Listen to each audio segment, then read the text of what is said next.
ดูครับโดนเหมือนกันครับสุดยอดครับสุดยอดนี่นะครับการเล่นลูกข่างนะครับโอ้ชาวบ้านแบบมีคนเล่นเยอะมากเลยครับเล่นตั้งแต่ปีใหม่เล่นมาถึงจะปีใหม่รอบนึงแล้วโอ้โอ้ตีไม่โดนครับมื้อนี้กะจ้อมันกะขึ้นไหน้ำเย็นไหน้ำนะช่วงกะ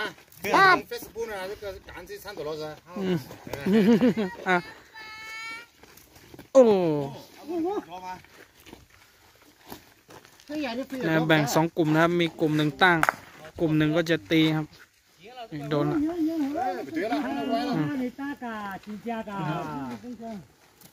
ป้าบโดนอยู่ครับยูโร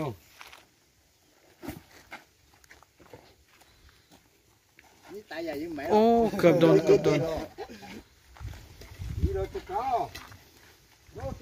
นี่นะครับดอยแม่สลองครับก็หลังจากเวลาว่างนะครับทำงานเสร็จก็มาเล่นลูกข่างนะครับเพื่อสุขภาพนะครับเพื่อความสัมพันธ์นะครับนี่โอ้โหตีทิ้งเลยครับนี่ตั้งยิงโอ้โดนครับฝีมือพัฒนาขึ้นเยอะแล้วนะ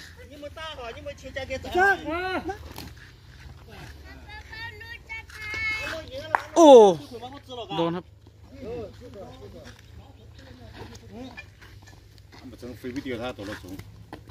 ไม่ดูเนี่ยทรงคุณฮะทรงคุณอย่างนี้ครับโอ้ไม่โดน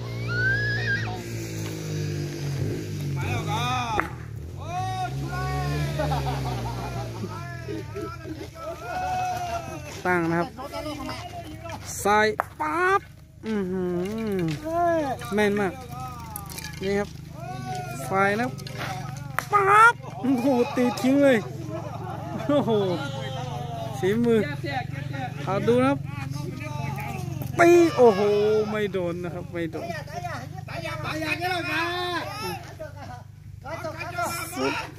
นะครับโอ้โดนอยู่ครับเวลาโดนนี่คือต้องมาดูอีกนะครับว่ายังหมุนอยู่ไหมนะครับถ้าหมุนแล้วแพ้ก็จะแพ้นะครับถึงแม้เราตีโดนแต่ถ้าหมุนชนะเขาไม่ได้ก็ถือว่าเราแพ้นะครับตีโดนแล้วต้องหมุนชนะได้ด้วยนะครับคือถ้าจะให้ดีก็คือต้องตีแล้วให้มันตายเลยก็คือไม่ต้องให้ที่ไฟตรงข้ามนี่คือหมุนได้เงี้ยถึงจะชนะนะ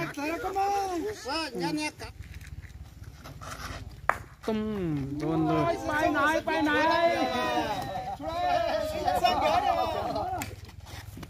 โอ้ฝีมือทั้งนั้นเลยครับโอ้โห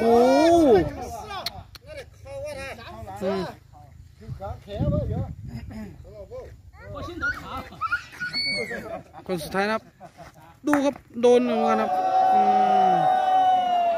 สุดยอดครับสุดยอด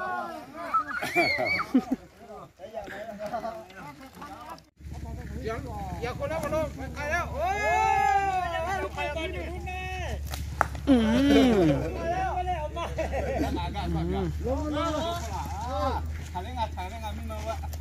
โอ้โดนอยู่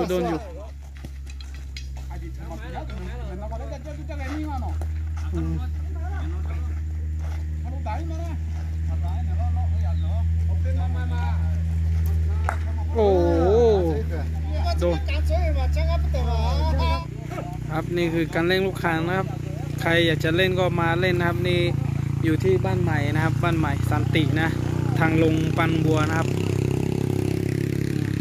ใกล้โรงเรียนนะครับ这个狗秒的9嘛3块钟钱赶去赶做你看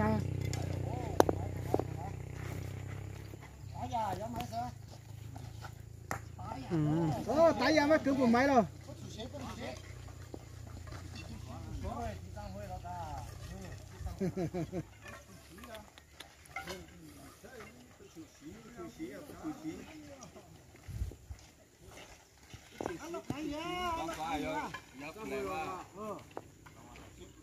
啊。